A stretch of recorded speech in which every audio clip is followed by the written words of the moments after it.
আপনার মতো কপটদকহীন একটা কাপুরুষ গত 16 বছরে এই বক্তব্য দিতে পারেন নাই।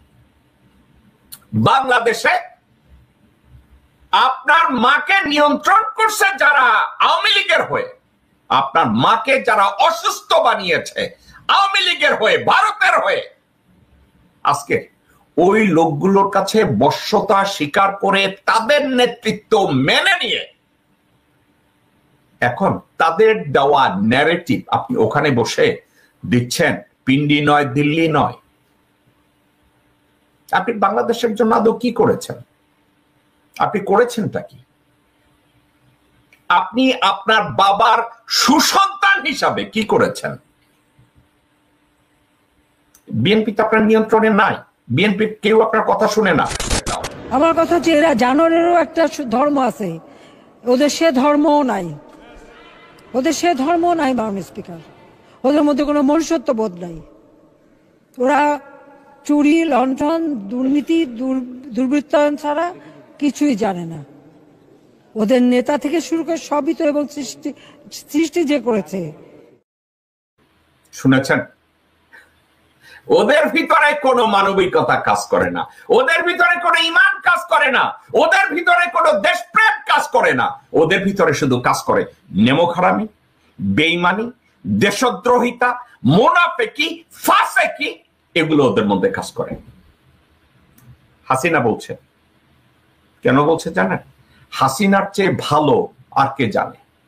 এই হাসিনা আমানুল্লাহ আমানকে বসায় বসাইয়া কলা খাওয়াইছে, বলছে তোমার ব্যক্তিগত খোঁজ খবর নেব।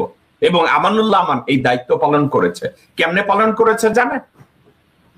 পুরো আন্দোলনের মুখে পুলিশদের কানে কানে বলে, প্রধানমন্ত্রীকে বলেন আমি আমার দায়িত্ব পালন করছি। মির্জা ফাক সে বলছে আন্দোলনে লক্ষ লক্ষ লোক তার সামনে, যেখানে লক্ষ লক্ষ লোককে শক্তি তাকে বলিয়ান করবে, বলিয়ান না হয়ে সে মাইক্রোফোনে বলে এবার কি বলবো। মির্জা ফাক তার জবাবে হাসিনা বলছে তোমরা মুনাফিকের গোষ্ঠী, তোমরা ফাসেকের গোষ্ঠী, তোমরা বেঈমান, তোমাদের ভিতরে কোনো ইমানদারিত্ব নাই, আনুগত্য নাই, তোমাদের ভিতরে কোনো দেশপ্রেম নাই, তোমরা হচ্ছে বেঈমানের দল। এবং এই বেঈমানের দলগুলোকে নিয়ে বেগম জিয়া জানার পরেও বেগম জিয়া তাদেরকে নিয়ে রাজনীতি করে এবং বেগম জিয়া অনেক কষ্টে এই কথাটা বলছিল। অনেক বড় বড় নেতা বানিয়েছিলাম, অনেক বড় বড় পদ দিয়েছিল, মন্ত্রী বানিয়েছিলাম, যারা কিছুই ছিল না, যাদের এই বিএনপি দিয়ে, শহীদ জিয়াউর রহমান দিয়ে, আমার দিয়ে অনেক বড় হয়েছে, অনেক কিছু মালিক হয়েছেন, তিনারা সব বেঈমানি দালালি। শুনেছেন?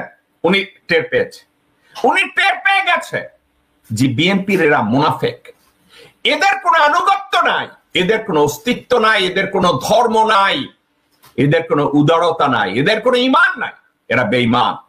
এরা বলেছে। আপনি নিজে চিন্তা করে দেখেন তো, মির্জা ফাকের মতো লোক কি বলে একটু শুনেন।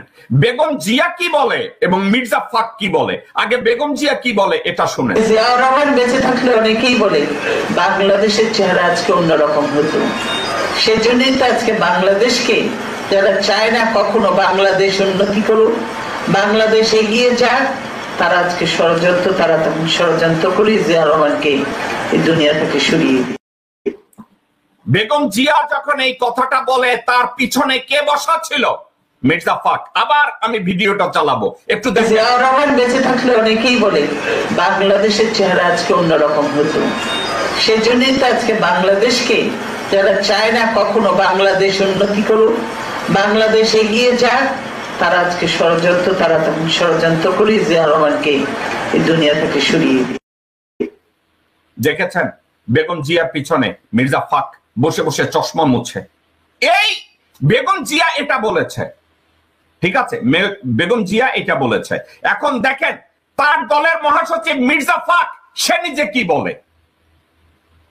যে শহীদ প্রেসিডেন্ট জিয়াউর রহমানের মৃত্যু যদি 1981 সালের মে মাসে না হয়ে যদি 2015 সালে হতো, তাহলে এই বাংলাদেশের ভাগ্যে কি করতো আমি জানি না। তবে সম্ভবত সেটা লাইবেরিয়া অথবা আফগানিস্তানের মতো একটা ব্যর্থ রাষ্ট্রে পরিণত হতো।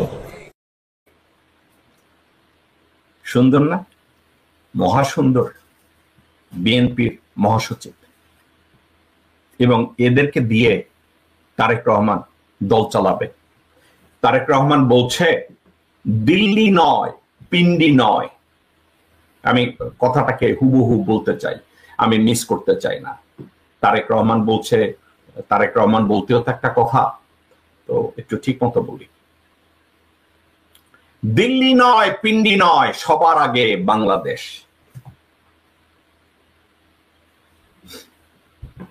আমার কি প্রশংসা করা উচিত না? ওকে, আপনাদেরকে আমি ঠান্ডা মাথায় একটা কথা বলি। 54 বছর আগে পাকিস্তান বাংলাদেশে ইন্টারভিন করতে চাইছে, ঠিক আছে?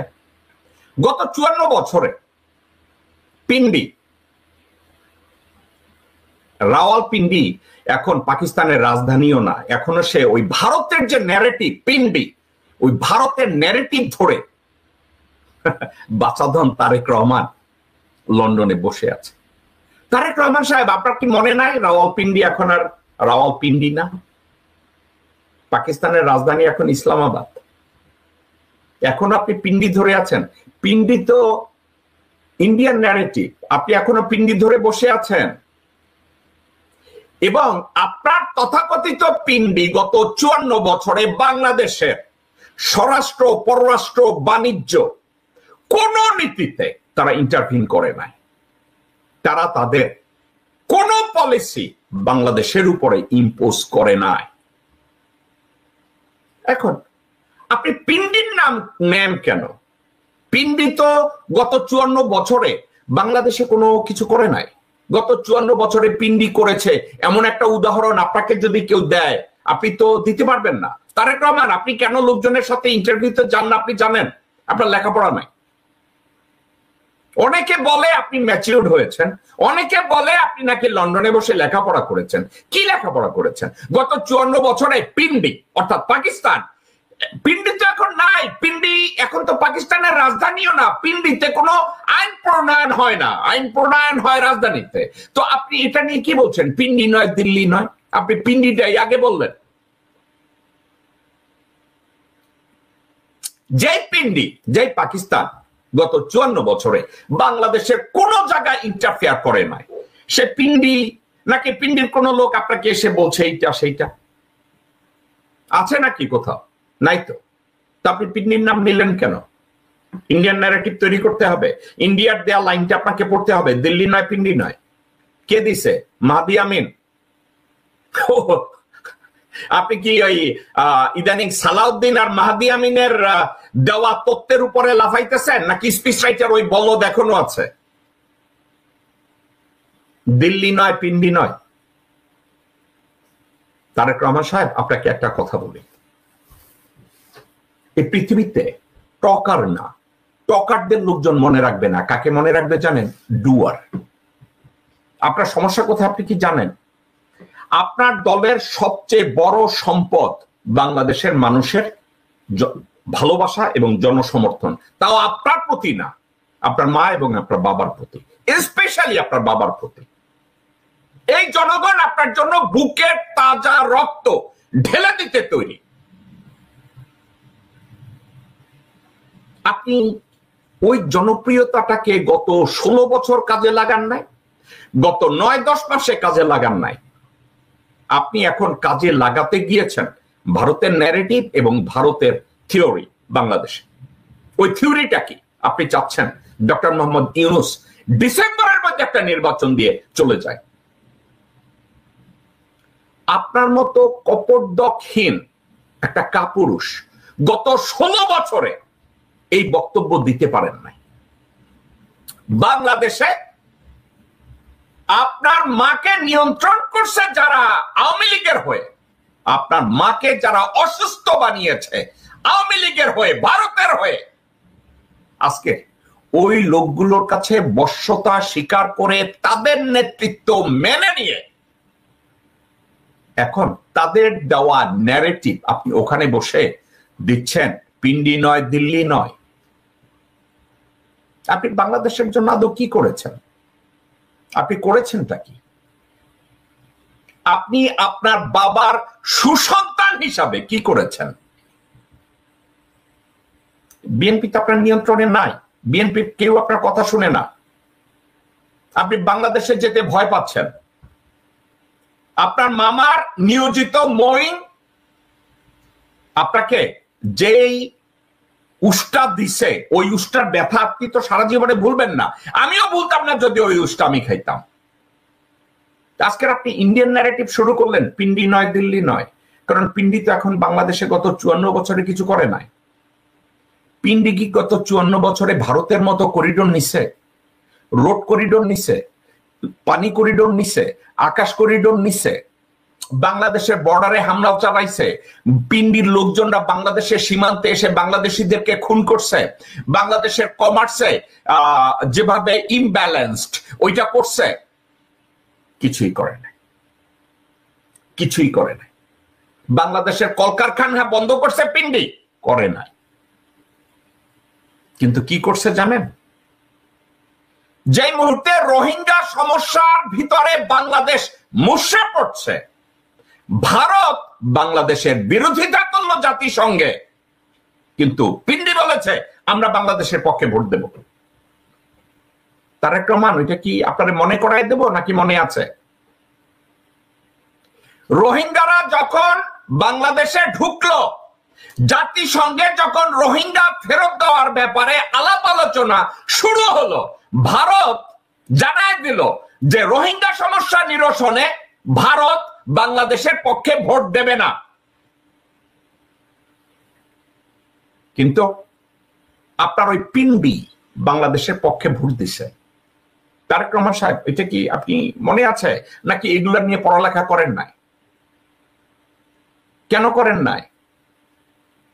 নাকি ওইখানে বসে বসে খালি আপনি তেল মারে, সানি তেল মারে, সায়ান তেল মারে, হুমায়ুন তেল মারে, যারা হাতে তেল আর ঘেটতো লইয়া যায় আপনি ওইটাই পইটা যান? তারেক রহমান সাহেব, আপনার স্টাডিতে কি আসছে? রোহিঙ্গা নিধন শুরু হয়েছে একটা উদ্দেশ্যে, রাখাইনকে রোহিঙ্গা মুক্ত করবে। কেন? রাখাইনে ভারতের বিমান ঘাঁটি বসবে, সেনানিবাস বসবে, এবং সেভেন সিস্টার্স এর সাথে যোগাযোগ ব্যবস্থা ডেভেলপ করবে। এই রোহিঙ্গাদেরকে ওখান থেকে নিধনের জন্য ভারত মায়ানমারের বাজেটের 1/3 ডোনেট করত, 4 বিলিয়ন 5 বিলিয়ন মায়ানমারকে দিত। আপনি স্টাডিতে আপনি পড়ছেন, এটা নিয়ে আপনি কথা বলছেন, এটা নিয়ে বিবৃতি দেওয়ার মতো আপনার যোগ্যতা আছে? কোনদিন বলেছেন বিষয়টা এই? আপনি তো বলেন নাই। তারেক রহমান সাহেব, আপনি নিজে যদি না জানেন, কান খুলে শুনে রাখেন। রাখাইনে রোহিঙ্গাদের কাটা শুরু হয়েছে ভারতের পয়সায়, যাতে রাখাইনটাকে রোহিঙ্গা মুক্ত করে ভারতের যোগাযোগ ব্যবস্থা, সেনানিবাস ওখানে তৈরি করা যায়।